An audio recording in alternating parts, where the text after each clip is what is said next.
জয় গোপী জনবল্লভ গিরিবরধারী জয় গোপী জনবল্লভ জয় গিরিবরধারী জয় যশোদানন্দন ব্রজ জনরঞ্জন যমুন তীর বনচারী জয় রাধা মাধব জয় কুঞ্জ বিহারী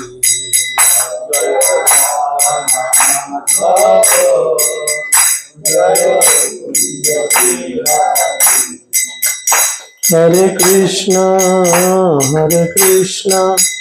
কৃষ্ণ কৃষ্ণ হরে হরে হরে রাম রাম রাম হরে হরে হরে কৃষ্ণ কৃষ্ণ কৃষ্ণ হরে হরে হরে রাম রাম রাম হরে হরে কৃষ্ণ কৃষ্ণ কৃষ্ণ হরে হরে হরে রাম রাম রাম হরে হরে হরে কৃষ্ণ কৃষ্ণ কৃষ্ণ হরে হরে হরে রাম রাম রাম হরে হরে জয় রাধা মাধব জয় রাধা মাধব রাধা মাধব জয় রাধা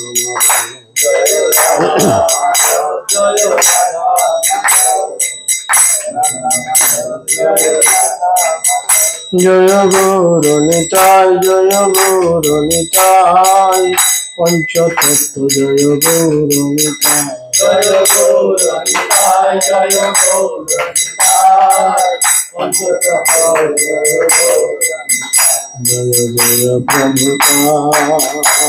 প্রভুপাদ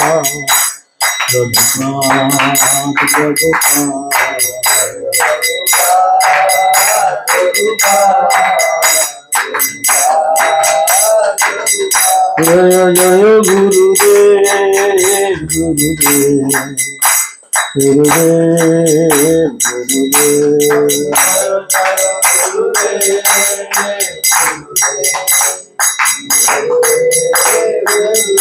নিতাই গুরু হরি বল হরি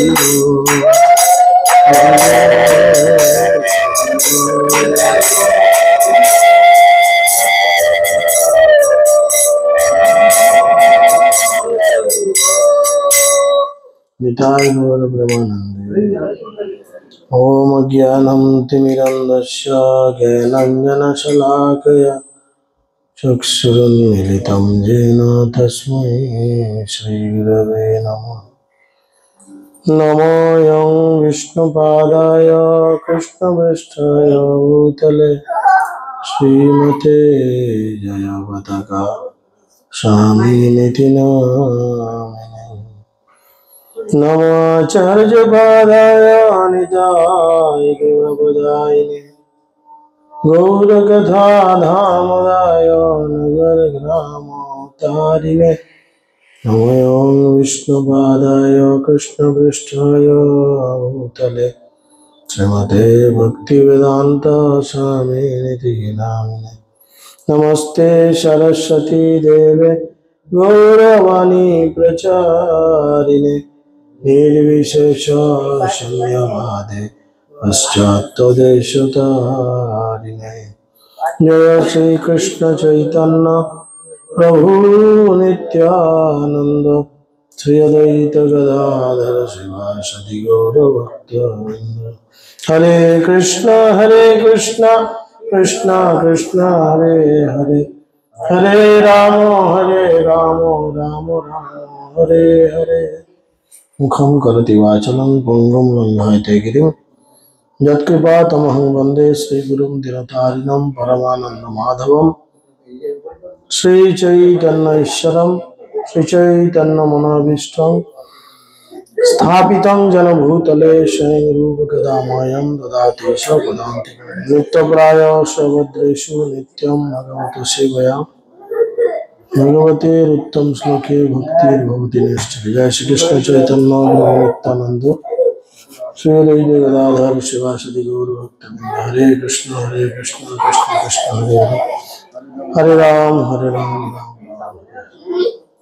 हरे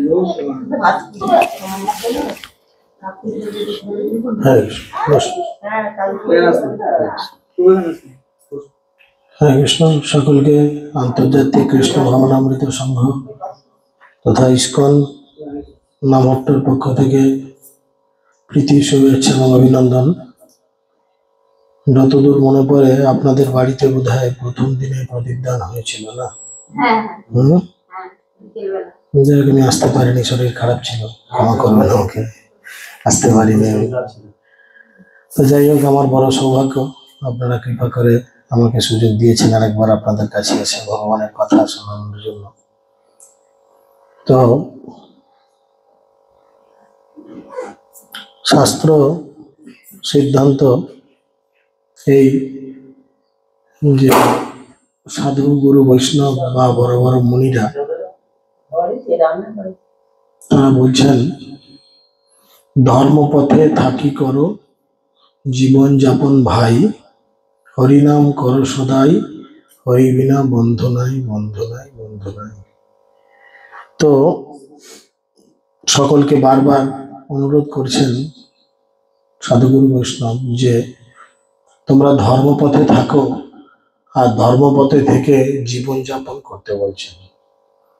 এখন ধর্মের পথে যে আমরা থাকবো সেটা আমরা কি করে বুঝবো যে কোনটি ধর্ম আর কোনটি ধর্ম নয়? এরকম প্রশ্ন মাথায় তো অনেকের আসে, যে অনেকে ধর্ম ধর্ম করে তো লাফায়, অথচ শাস্ত্র বলে কলিকালে ধর্ম নামে যাহা কিছু চলে, ভাগবত কহে তা পরিপূর্ণ চলে।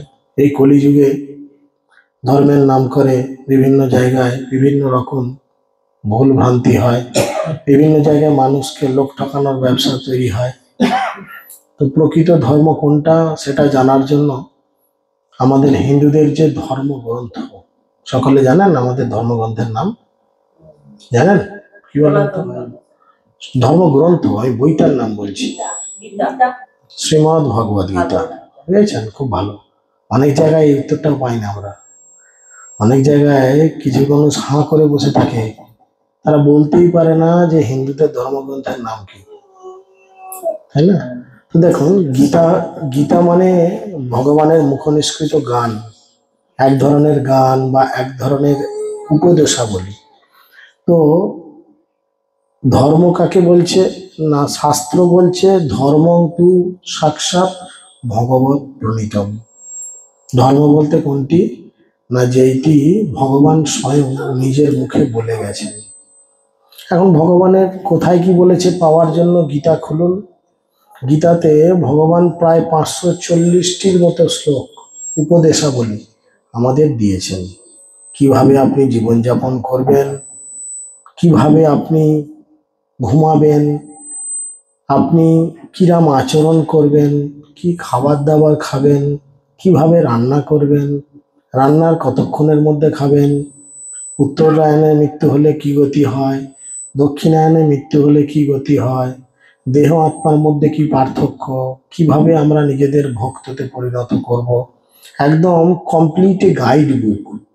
এই টিভিটা যখন কিনেছিলেন এর সঙ্গে একটা ম্যানুয়াল বই ছিল, এই ফ্রিজ যখন কিনেছিলেন একটা ম্যানুয়াল বই ছিল, এই মেশিন যখন কিনেছি, মোবাইল যখন কিনেছি, এটসেট্রা যা কিছু এভরিথিং ইলেকট্রনিক্স প্রোডাক্টস আমরা যা কিছু কিনি না কেন, তার সাথে একটা ম্যানুয়াল বই থাকে, মানে ব্যবহারিক পুস্তিকা। তাতে লেখা থাকে যে এটার কোন রিমোটটা টিপে আমি এর ওয়াইফাই চালু করব, কানেক্ট করব, কিভাবে আমি স্মার্ট টিভি চালু করব, কিভাবে জেনারেল টিভি দেখব, সমস্ত কিছু লেখা থাকে সেই বইটার মধ্যে। আমরা যদি সেই বইটাকে ফলো করি, ধরুন আমি এই টিভির কিছু জানি না, সবাই তো স্মার্ট টিভির কিছু জানে না, তাকে একটা রিমোট ধরিয়ে দিলে সে হলে এই 5-7টা সুইচে কি করে কি হবে রাতে, তাই না?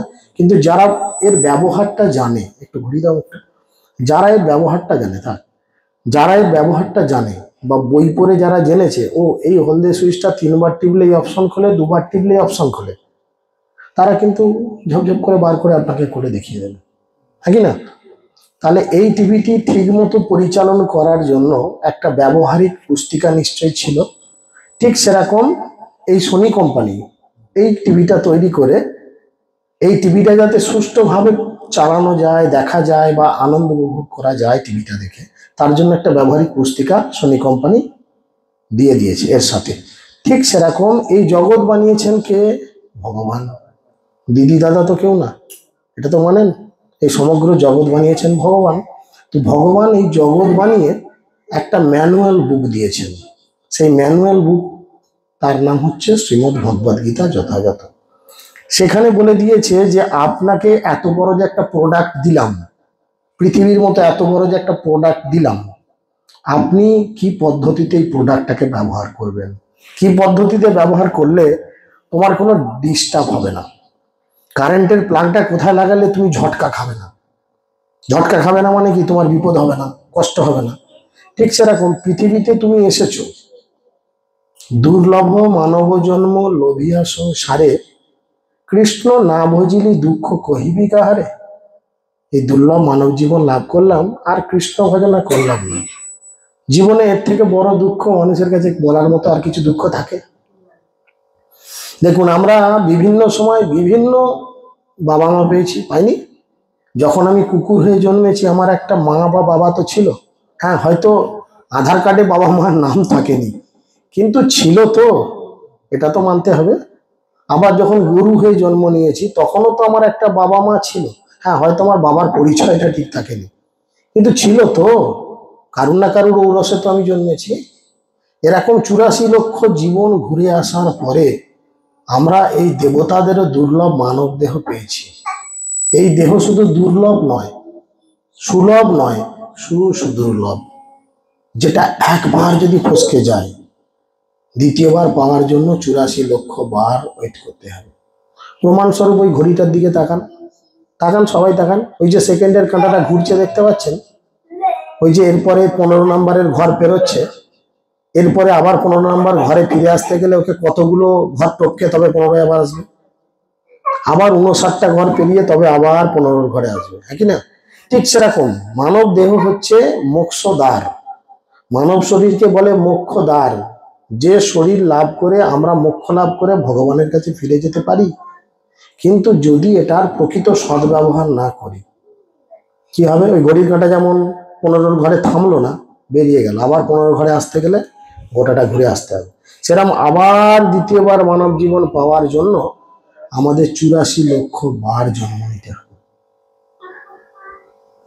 কবু স্বর্গে উঠায়, কবু নরকে ডুবায়, দণ্ড জনে রাজা যেন নদীতে চুবায়। এই জড়জগতে এসে আমাদের আনন্দটা কিরকম? এই জড়জগতে এসে আমাদের আনন্দটা কিরকম জানেন? বলছে একটা রাজার রাজত্বে একটা চোর ধরা পড়েছে, বুঝতে পেরেছেন? চুরি করতে গিয়ে একটা চোর ধরা পড়েছে। রাজা তাকে শাস্তি দিয়েছে কি, জলেতে চুবাও আর তুলো, ডুবাও আর তুলো, মাথাটা ধরে ডুবাও তুলো, আবার নিঃশ্বাস নেবে, আবার ডুবাও আবার তুলো। তো চোরটাকে যখন এরকম অবস্থা করা হচ্ছে, আপনারা কল্পনা করে বলুন এই চোরটা এই অবস্থার মধ্যে কখন নিজেকে একটু ভালো মনে করবে? কখন? বা নিজেরা কালকে সকালে পরীক্ষা করে দেখতে পারেন, রাতে ঠান্ডায় পরীক্ষা করতে বলছি না, আপনারা যদি বুঝতে না পারেন কালকে একটা বড় বাথটবে জল দিয়ে মুখটা একবার ডুবাবেন, একবার তুলবেন, তাহলে আমার প্রশ্নের উত্তরটা আপনার কাছে ইজি হবে। কি মনে হয়, চোরটা যখন জলে মুখটা ডুবাচ্ছে তখন আরামে থাকবে, না জল থেকে যখন তুলছি? যখন মাথাটা জল থেকে উঠবে বাজলো বাজলো বাজলো, হ্যাঁ কি না? কিন্তু সে কি প্রকৃতই আরাম পাবে? আবার তো খুলে ডুবাবে। হ্যাঁ, আমাদের অবস্থাটাই জড়জগতে ঠিক সেরকম, ঠিক সেরকম চুলকানির মতো। কারোর শরীরে চুলকানি হলে দেখবেন যতক্ষণ না চুলকে ছালটা ছিঁড়ছে ততক্ষণ কিন্তু আরাম হচ্ছে না। এবার ছালটা যখন ছিঁড়ে ফেললাম চুলকে, তারপরে কি হয়, চলে গেল চলে গেল চলে গেল, কি মশা কামড়ালো দেখ, ছালটা ছেড়ে ফেলে চুলকে চুলকে, হয় কিনা এরকম অবস্থা।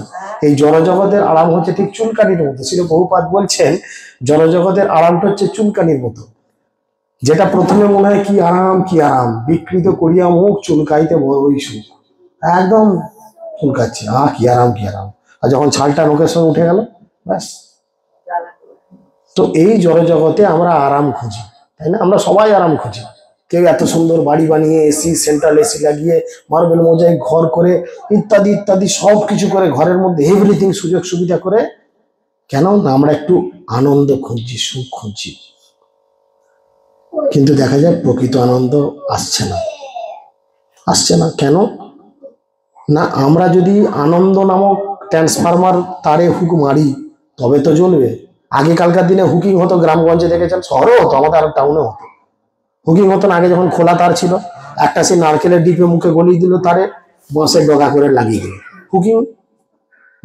আমরা ছেলেবেলা দেখেছি বাঁশ গাছে, আমাদের তো গ্রাম সাইডে বাড়ি কয়রাপাড়া, তো ওই বাঁশে বাঁশে ঠিকে গিয়ে হয়তো 1 নাম্বার ফিউজ উড়ে গেল, 2 নাম্বার ফিউজে কারেন্ট আছে, 2 নাম্বার তারে কারেন্ট আছে, আমার ওটা থেকে খুলে 2 নাম্বার লাগিয়ে দিলাম, ঘরে আলো জ্বলছে।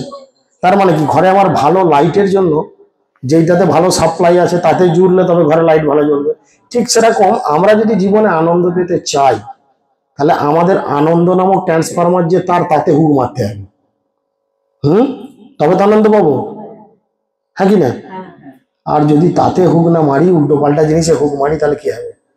440 ভোল্টে হুক মারতে গিয়ে যদি আপনি 11,000 হুক মেরে দেন, কি হবে? হরে কৃষ্ণ। আবার যদি 33,000 মেরে দেন, যেটা উঁচু মনে হয় বেশি ভোল্টেজ পাবো, ব্যাস ও দড়ি তার আর বাতা লগা আপনি একসঙ্গেই হয়ে যাবেন ওখানে, হ্যাঁ কি না? হ্যাঁ, তাহলে চিন্তা করেন। ঠিক সেরকম এই জড়জগতে আমরা আনন্দ খুঁজি। কেউ বিবাহ করে স্ত্রীর মধ্যে আনন্দ খুঁজি, কেউ এরকম সুন্দর বাড়ি বানিয়ে আনন্দ খুঁজি, কেউ হয়তো চাকরি বাকরি করে কোটি কোটি টাকা ইনকাম করে আনন্দ খুঁজি। কিন্তু প্রকৃত আনন্দ যার কাছে আছে সে তো আনন্দ দেবে, তা কি না? এই বাড়িতে এসে যদি আমার ইচ্ছা গেল, ও আমাকে টিভিটা খুলে দেন, আমি ঘর নিয়ে যাবো, আমি জাস্ট উদাহরণের জন্য বলছি, ঠিক আছে? তো তাহলে এই বাড়ির যিনি মালিক, যিনি এই টিভিটা কিনেছেন, যিনি প্রোপাইটার, তিনি ইচ্ছা করলে খুলে তো দেবেন। আমি যদি এসে এ বাড়ির অন্য কোনো সদস্যকে চাই বা এ বাড়ির কোনো আত্মীয়কে বলে আমাকে টিভিটা খুলে দিয়ে নিয়ে যাবো, দিতে পারবে? তাহলে আমি জানি না এটার মালিক আমি নয়। ঠিক সেরকম আনন্দ যার কাছে আছে সে তো আনন্দ দেবে। এই জগতে আনন্দের একমাত্র ডিস্ট্রিবিউটার কে? ভগবান। কারণ ভগবানের নাম হচ্ছে সৎ চিৎ আনন্দময় বিগ্রহ। তাই চিন্তা করেন, আমরা যদি আনন্দ চাই জীবনে, শুধু কি করতে হবে? আমাদের জীবনের তারটা নিয়ে গিয়ে ভগবানের সঙ্গে জুড়ে দিতে হবে, ব্যাস। আনন্দ হি আনন্দ, প্রতিপদম পূর্ণামৃত আস্বাদনম সর্বাত্মাং স্বপনং পরম বিজয়তে শ্রীকৃষ্ণ সংকীর্তনম। কি করতে হবে? কেবলমাত্র ভগবানের সঙ্গে জুড়ে দিতে হবে। যে কোনো কাজ, যে কোনো ব্যবসা, যে কোনো জিনিস ভগবানের সঙ্গে শুধু জুড়ে দেন, কি হবে না, আপনার সমস্ত কাজ, সমস্ত জিনিস হয়ে উঠবে চিন্ময়, তাই না? যিনি দোকান বানিয়েছেন, যিনি দোকান বানিয়েছেন তিনি তো জানেন এই দোকানটা আমি কিসের দোকান করব। সে জানে আমি এটা একটা জুতোর দোকান করব। ভালো করে জুতোর দোকানে তাক টাক করে একদম সামনে কাঁচের দরজা লাগিয়ে দিয়ে, এসি টেসি লাগিয়ে দিয়ে, দোকানের বাইরে একটা সাইনবোর্ড দিয়ে দেয়, পাদুকালয়, তাই না? আবার যে ওষুধের দোকান করবে সে সবকিছু রেডি করে বাইরে লিখে দেয় ঔষধালয়। এখন আমি মাথা চুলকাতে চুলকাতে গিয়ে জুতোর দোকানে ঢুকে বলছি আমাকে 2টো ডাইজিন দাও তো, বড্ড অম্বল হয়েছে। জুতোর দোকানদার কি বলবে আমাকে? পাগল নাকি তোমার মাথায় কিছু না? এটা জুতোর দোকান, এখানে তুমি ডাইজিন খুঁজতে এসেছো? হ্যাঁ, আবার ওষুধের দোকানে গিয়ে যদি বলি আমাকে একটা 6 নাম্বার স্যান্ডেল দাও তো, সে বলবে কি আমারটা খুলে দেবো দেখবি আচ্ছা করে? বলবে না? বলবে তো। তো ঠিক সেরকম ভগবান এই জগৎ বানিয়েছেন, আর জগৎ বানিয়ে ভগবানও কিন্তু একটা সাইনবোর্ড চিটিয়ে দিয়েছেন বাইরে, বুঝেছেন? সেই সাইনবোর্ড চিটিয়ে দিয়ে সেই সাইনবোর্ডে লিখে দিয়েছে কি? দুঃখালয়ম অশাশ্বতম। ভগবান গীতায় বলছেন দুঃখালয়ম অশাশ্বতম। তাহলে ঔষধালয়ে কি পাবো? বলেন কি পাবো? ঔষধ। পাদুকালয়, পাদুকা মানে জুতো। পুস্তকালয়, পুস্তক। তাহলে দুঃখালয় কি পাবো? দুঃখ পাবো। তাহলে আমরা মিঠা বারবার সুখ বা আনন্দ খোঁজার চেষ্টা করছি। এই জগৎটা দুঃখের জন্য, দুঃখ ভোগ করার জন্য ভগবান বানিয়ে ছেড়ে দিয়েছেন। প্রকৃত আনন্দ রয়েছে ভগবানের কাছে। সেখানে ফিরে যদি যেতে পারি তাহলে কি হবে? প্রকৃত আনন্দের আস্বাদন পাবো, তাই না? চিন্তা করেন, এই বাড়িটা করতে কয়েক কোটি টাকা খরচা করে ফেলেছেন যিনি বানান। এদিক ওদিক হেন তেন খুব হাইফাই ডেকোরেশন, হাইফাই সবকিছু জিনিসপত্র মালপত্র দিয়ে করতে কোটি কোটি টাকা খরচা হয়ে গেছে, হ্যাঁ কি না? ভগবানের ধামে যে বর্ণনা রয়েছে, সেই ধামে আপনার জন্য একটা ঘর কিন্তু রেডি করা আছে, সুন্দর এরকম একটা বাংলো আপনার জন্য রেডি করা আছে। আপনি শুধু সেখান থেকে চলে এসেছেন আর রাস্তা খুঁজে পাচ্ছেন না, কি করে ফিরে যাই, কি করে ফিরে যাই। সেখানে আপনাকে খেটে কিন্তু করতে হবে না, সেখানে সব চিন্তামণি ধাম ভাগবতমে বর্ণনা রয়েছে। এখানে দেয়ালগুলোতে সুন্দর করে আমাদের পাথর খোদাই করে করে বসাতে হয়। সেখানে প্রত্যেকটা দেয়ালে থামেতে প্রত্যেকটার মধ্যে ডেকোরেশন থাকে সুন্দর মণি মাণিক্য দামি দামি রত্নাবলী, তাই না? এখানে দেয়ালে দেয়ালে চতুর্দিকে এরকম ডিজাইনার লাইট থাকে, সেখানে কোহিনূর হীরের মতো ডায়মন্ড ঝোলে, তাতে একটা শুধু রশ্মি ছটা পরে গোটা ঘরের মধ্যে অপূর্ব সুন্দর আলো হয়। এখানে নিজের ঘরটা সুন্দর করে করে ফেললাম, কিন্তু বাইরে বেরিয়ে দেখছি নরক যন্ত্রণা। ড্রেন, কারি, কে বিড়ি খেয়ে ফেলে গেছে গেটের সামনে, কে বদমাশি করে খানিকটা থু করে পানের পিক ফেলে গেছে, আছে না লোকজন এরকম? কিন্তু সেখানে গেলে দেখবেন কি, আপনি গেটের বাইরে বেরিয়ে উল্টো দিকে দেখবেন, কলকাতায় কোনো কোনো এরকম কোয়ার্টার্স বাংলো রয়েছে একই দেখতে সব। জয়পুরে রয়েছে, জয়পুরে দেখবেন বেশিরভাগ বাড়ি একই কালার, একই ধরনের ডিজাইন, এরকম অনেক জায়গায় আছে, জয়পুর কেন অনেক জায়গায় আছে। তো এখানে ভগবানের ধামে এটা এই ভক্তের বাড়ি, এই সিস্টেম গুলো মায়াপুরে গেলে আপনারা অনেক উপলব্ধি করতে পারবেন। যদি মায়াপুর যান, মায়াপুরে দেখবেন আমাদের ভক্তদের বিভিন্ন পাড়া আছে।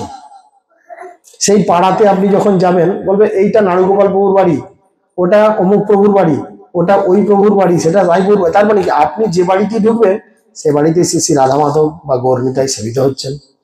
আপনি রাস্তা দিয়ে হাঁটবেন, সেখানে পেঁয়াজ রসুন বা কোনো পশুর শরীর রান্না করার গন্ধ পাবেন না, নাকের মধ্যে আপনার কি আসবে? ভগবানের ভোগ রন্ধন হচ্ছে, সুন্দর প্রসাদের গন্ধ আসবে। আপনি রাস্তা দিয়ে চললে কানেতে আপনার স্টানানন্দ বা 24 ঘন্টা বা অন্যান্য টিভি চ্যানেল বা অন্যান্য সিরিয়ালের শব্দ, বৌমা শাশুড়ির ঝগড়ার শব্দ ইত্যাদি শুনবেন না, কানের মধ্যে ডিজে গানের শব্দ আসবে না। কি পাবেন? টিং টিং টিং টিং করে ঘন্টা বাজছে, হয়তো কেউ আরতি করছে, কেউ হরিনাম করছে, মৃদঙ্গ কর্তাল। মনে হবে কি আমি যেন বৈকুণ্ঠের পথযাত্রী, আমি যেন বৈকুণ্ঠে বা গোলক বৃন্দাবনের মধ্যে দিয়ে হাঁটছি। তাহলে চিন্তা করুন, বাড়ি যদি এরকম এত সুন্দর তৈরি হয়ে যায়, তাহলে সে বাড়িও কিন্তু বৈকুণ্ঠ হয়ে তৈরি হয়, সে বাড়ি বৃন্দাবনে তৈরি হয়। তাই ভগবান খুব সুন্দর করে বলছেন যে আমরা যদি ভগবানকে পেতে চাই, তো এরকম জিনিস শুনে অনেকের তো মনে মনে লোভ ধরে, এরকম জায়গাটা একবার চলে গেলেই তো হয়। সব থেকে বড় কথা দেখুন, সব থেকে বড় কথা এই যে আপনারা বুঝতে পারছেন না, কখন থেকে এসছি, হাঁটুগুলো বড় লাগে। এই ভড়িওয়ালাটা কোত্থেকে এলো, বক বক করছে, ভয় গেলে পাড়ি বাঁচা যায়। কথাই বলছি আর কি। অনেকের পায়ের সমস্যা, কোমরের সমস্যা, পাচ্ছি না, বাবরে বাবরে, এরা দুজনেই তো দখল করে আছে, আমরা কোথায় বসবো? হ্যাঁ, এরকম হয়তো মনে মনে চিন্তা হচ্ছে। দেখুন, ভগবান কেউ কিছু খারাপ ভাববেন না, ভগবানের ধামে গেলে সেখানে কারুর কোনো শরীর খারাপ নেই, সেখানে গেলে কেউ বুড়ো বুড়ি হবে না, মাথায় গোদরেজ হেয়ার কালার মেখে যুবতী সেজে থাকতে হবে না, দুটো পাকা চুল হলে ছেলেকে বলতে হবে না বাবা 10 টাকা দেবো, গোটা 10 তুলে দে বাবা, বলতে হবে না, কারণ সেখানে কেউ বার্ধক্যে প্রবেশ করে না। ভগবানও সেখানে যেমন নবযৌবন সম্পন্ন, আপনারাও সেখানে নবযৌবন সম্পন্ন, কেউ বুড়ো বুড়ি হবেন না তো। তাহলে বুড়ো বুড়ি না হলে, যখন আপনারা ছোকরা ছুকরি ছিলেন তখন কোমরের সমস্যা ছিল, হাঁটুর ব্যথা ছিল, ছোকরাতে একদম, এখন আমার 18 বছর বয়স, সুকান্তের একটা কবিতা আছে না, 18 বছর বয়স, সেরকম এখন আমরা একদম সব 16 বছরের ইয়াং। সেই দেখুন, এই বাচ্চা লাপাচ্ছে, এর কোনো আলামারা নাই, কিন্তু সারা রাত দেন সারা রাতি লাপাবে, তাই না? এখন ওর বাবাকে মাকে দেন বা আমাকে দেন, ওরম লাপাতে 3টে লাপি হাঁপাবে, একটু জল দিলে ওই দরকার নেই, লাপিয়ে যাবে। তাহলে আমরা এরকম সুন্দর শরীর পাওয়ার জন্য সেখানে অপেক্ষা করছে, ভগবান আমাদের সবার জন্য সেই জায়গায় অপেক্ষা করছে। তাকে পাওয়ার জন্য কি করতে হবে? মাত্র 4টে কাজ, মাত্র 4টে কাজ, কিছু 10টা 20টা 50টা নয়, 4টে কাজ। কি কি 4টে কাজ? ভগবান বলছেন মন্মনা ভব মদ্ভক্ত মজ্জাজি মাং নমস্কুরু মাম এব ঈশ্বসি যুক্তব্যম আত্মনাম মৎপরায়ণ। অর্থাৎ বাংলায় কি? তোমার মনকে আমার ভাবনায় নিযুক্ত করো। 1 নাম্বার কি বললো? তোমার মনটাকে, আমাদের মন তো ইল্লি দিল্লি বিল্লি চতুর্দিকে ঘুরে বেড়ায়, তাই কি না? এই দেখুন কৃষ্ণ কথা শুনছি, কিন্তু মায়ের মন ছেলের দিকে, এবং পাক খাচ্ছে, পটা করে যদি কোমরটা মুটকি যায় এক্ষুনি আবার একে নিয়ে হাড়ের ডাক্তার ছুটতে হবে কাল সকালে। মন কিন্তু কৃষ্ণ কথায় থাকছে না, মন ওর দিকেই যাচ্ছে, মাথাটা রোগে নুচে ঠুকে যাবে না তো? মায়ের মন কিছু করার নেই, অবভিয়াসলি হবেই এটা। আমি যদি মা হতাম আমারও হয়তো হতো, তো হচ্ছে না তো সেরকম দেখুন, তাই না? তাই জন্য ভগবান বলছে তোমার মনটাকে, যেটাকে তাড়াতাড়ি এদিক ওদিক ঘুরে বেড়াচ্ছে, শুধু খপ করে তার ঘাটটা ধরো, ধরে আমার ভাবনায় নিযুক্ত করো। কি ভাববে? যা হবে হোক, ভগবান যদি ওকে রক্ষা করে রক্ষা করবে।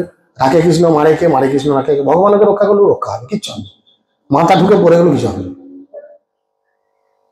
ঠিক আছে, তাহলে কি ভাবতে হবে? তোমার মনকে আমার ভাবনায় নিযুক্ত করো, সবসময় মনটা আমার ভাবনায় রাখতে হবে। 2 নাম্বার কি বলেছেন? আমার ভক্ত হও। আমার ভক্ত, তোমাকে অন্য কারোর ভক্ত হতে হবে না, কারণ অন্য কেউ তোমাকে সমস্যা ছাড়া সমাধান দেবে না। আপনি যার কাছেই যান, সমস্যা ছাড়া সমাধান কেউ দেবে না, কেউ দেবে না। একটা সমাধান দিলে 10টা সমস্যা দাঁড় করিয়ে দেবে। আপনি মাথা ঠুকবেন, আমার ছেলের চাকরি দাও, চাকরি দাও, চাকরি দাও, ও মা আমার চাকরি দাও, আমার ছেলের চাকরি দাও। মা ছেলের চাকরি দিল, তার সঙ্গে 3টে 4টে সমস্যা দিল। কি? সুন্দরী বউ দিল, ঝাঁটা মারবে এসে। যদিও সবাই করে না, সবার জন্য বলছি না, হচ্ছে তো জগতে, হ্যাঁ কি না? হচ্ছে তো, সবার হয়তো হচ্ছে না, আমি সবার জন্য বলছি না, হচ্ছে। হ্যাঁ, ঝাঁটা মারবে। তারপর হলো কি, ছেলের যদি মাইনে বেশি হয়, ছেলের বুকের যন্ত্রণা বেশি হবে। এ টাকা ব্যাংকে রাখলে যদি সরকার টোপ করে নেয়, আর এখানে মিউচুয়াল ফান্ডে ঢোকাবো, সে যদি আবার 2 দিন ছাড়াই রিস্ক বলে সই করতে হচ্ছে, যদি উবে যায় টাকা, যদি চোট হয়ে যায়। ঘরে রাখবো, যদি বউ কিনে বার করে নিয়ে অন্য কোনো ছেলের সঙ্গে পালিয়ে যায়। হচ্ছে কিনা ঘটনা? তাহলে বুকের যন্ত্রণা ছেলেরও বাড়লো, মায়েরও বাড়লো। তাহলে একটা সমাধান করতে গিয়ে কটা সমস্যা হলো, হলো কিনা? আর দেখুন ভগবান কত সুন্দর ভাগবতমে বলছেন, বলছে কৃষ্ণ যারে কৃপা করে তার জড় সম্পত্তি হরণ করে, নেকি খাবি খা। একদম কন্দর্পহীন ভিখারির মতো তার অবস্থা করে দেয়। কেন করে দেয় বলেন তো? যাতে তার কোনো বিষয়ের প্রতি আর কোনো আসক্তি না থাকে। তারপরে তাকে বড় কিছু, বিশাল কিছু যা ছিল তার থেকে লক্ষ কোটি গুণ বেশি ফেরত দেয়। সুদামাকে দেখুন, সুদামা ছিল কত ভিখারি একজন ব্রাহ্মণ, ছেঁড়া ড্রেস, সবকিছু খেতে পেত না অর্ধেক দিন। ভগবানের জন্য তার পুটুলি করে কোচরে সামান্য একটু চাল ভাজা নিয়ে গেল। ভগবান 3 গ্রাস খেতে গেল, রুক্মিণী বাধা দিল 2 গ্রাস খাওয়ার পর। কারণ রুক্মিণী জানে 3 গ্রাস খেলে ও যে কি করবে নিজেও ঠিক নেই, নিজেও জানে না। এই অবস্থার মধ্যে কি করলো সুদামাকে, যখন সুদামা তারপরে দেশ ফিরে আসলো, দেখলো কি, ও বাবা, আমার স্ত্রী যে ছেঁড়া ফাটা শাড়ি পরে ঘুরতো, জিজ্ঞেস করছে, তার বউকে জিজ্ঞেস করছে, এই তুমি কাদের বাড়ি বউ? তার বউ তো লজ্জায় পড়ে গেছে। আমি যদি বাড়ি গিয়ে আমার স্ত্রীকে বলি, হ্যাঁ তুমি কাদের বাড়ির বউ, কি বলবো ওকে? মাথা মাথা গেল নাকি তোমার? 20 বছর ধরে সংসার করে কাদের ঘরে বউ, আমাকে চিনতে পারছো না? তো সুদামা তার স্ত্রীকে জিজ্ঞেস করছে, হ্যাঁ তুমি কাদের বাড়ির বউ? সে তো লজ্জায় ঘুমটা টেনে দিয়েছে, তুমি আমায় চিনতে পারছো না? হায় বাবা, গলাটা বুঝতে পেরেছে। ও তুমি, হঠাৎ তোমার এত সুন্দর ড্রেস, এত কিছু গয়নাগাটি। বললো কেন, তুমিও তো সবকিছু করেছো। বললো না, আমি তো কিছু করিনি, করেছে তো ভগবান। বললো কেন, তুমি যে এত সুন্দর বাড়ি বানিয়ে দিয়েছো। সুদামা গিয়ে তো গালে হাত দিয়ে, বাবা বাবা, এত বিশাল বড় একটা বাংলো। তখন সে মনে মনে ভাবলো, ভগবান আমাকে একটা গিফট করেছে। দেখুন ভগবান কি করলো, প্রথমে সব কেড়ে নিল, সুদামাকে কন্দর্পহীন করে দিল। যখন জড় বিষয়ের প্রতি তার সমস্ত আসক্তি চলে গেল, তখন তাকে তার থেকেও লক্ষ কোটি গুণ বেশি ফেলে দিল। কারণ জানে এখন সে আর ভয়ের কারণ নয়। ছোট ছেলে, এখন এই ছেলেটাই যদি একটা ছুরি হাতে চায়, বাড়ির লোক দেবে? ছুরি, ধারালো ছুরি দেবে? এই বাবা নিস নিয়ে হাত কাটবি, কোথা কাকে চালিয়ে দিবি, ভুঁড়ি ফাঁসি দিবি, পেট ফাঁসি দিবি, হাত কাটে দিবি, করবে কিনা? কিন্তু এই ছেলেটা যখন একটু বড় হয়ে যাবে, বুঝে যাবে এই ছুরি, এটাকে সাবধানে চালাতে হয়, তখন ওর হাতে দিতে কোনো অসুবিধা হবে? ওই জন্য ভগবান প্রথমে কি করেন, তার ভক্ত সব কিছু কেড়ে নেয়, নিয়ে তাকে রেডি করে। যখন সে রেডি হয়ে যায় তখন ভগবান তাকে সব কিছু আবার ফেরত করে দেয়। এটাই করবে মানান্দ। হরি হরি বল। তাই তিনি বলছেন তুমি আমার ভক্ত হও। দুটো পয়েন্ট হলো। এক নাম্বার কি বললাম, তোমার মনকে, দেখুন আপনারা নিযুক্ত করেননি বলে ভুলে গেছেন, তোমার মনকে আমার ভাবনায় নিযুক্ত করো, সবসময় আমার কথা ভাবো। দু নাম্বার কি, আমার ভক্ত হও। তিন নাম্বার বলছে আমাকে প্রণাম করো। বলেন, আর এই প্রণামের ছিঁড়ি তো আমাদের হিন্দুদের যা হয়েছে, প্রণাম করছি না মস্তানি দেখাচ্ছি, বোঝা খুব মুশকিল। কেন দেখেন, বেশিরভাগই তো প্রণাম করছি এই আঙুলটা দিয়ে, করছি না? এই হচ্ছে, এই আঙুলটা কিসের প্রতীক বলেন তো? এই আঙুলটা হচ্ছে কনিষ্ঠ আঙুল, এটা আমরা বলি আড়ি আড়ি, তাই না? এইটাকে বলি রিং ফিঙ্গার, মানে এই আংটি ফাংটি পরানোর ব্যাপার, বিয়ের সময় বউ পরি যায়, বউকে আমরা পরি ইত্যাদি ইত্যাদি। এটা মিডিল ফিঙ্গার। তো এইটা হচ্ছে লেখালেখির জন্য একে গার্ড। এটা যে তর্জনী, মানে এর খুব তেজ, যার জন্য নাম তর্জনী। এটা ভাব, তাই না, বন্ধুত্বের প্রতীক, ওকে এরকম প্রতীক। তো এটা তর্জনী, দেখবেন আমরা ঝগড়া ঝাঁটি চেঁচামেচি করার সময় কোন আঙুল তুলি? আঙুল নেই আঙুল। তাহলে আমরা দেবদেবী ঠাকুর ঠাকুরকে এই আঙুলি কিন্তু ঠকি যাচ্ছে। তখন সেই দেবতাও গালে হাত দিয়ে ভাবে, মা দুর্গা ত্রিশূলটা নিয়ে ভাবে, তুই আমাকে সম্মান করলি না আমাকে বললি দেখে ছাড়বো পেটও মারবো বিজয়াতে, তুমি ওষুধটাকে মেরেছো, তোমার মুখটা দিয়ে পেটও মারবো। তুই কি বলতে চাস? মা দুর্গা ত্রিশূলটা নিয়ে দেখে তুই কি বলতে চাইছে, ওর কি চিন্তা ভাবনা, আমাকে এরকম করলো মানে কি প্রণাম করলো না আমাকে শাসালো, মা তোমাকে দেখে ছাড়বে।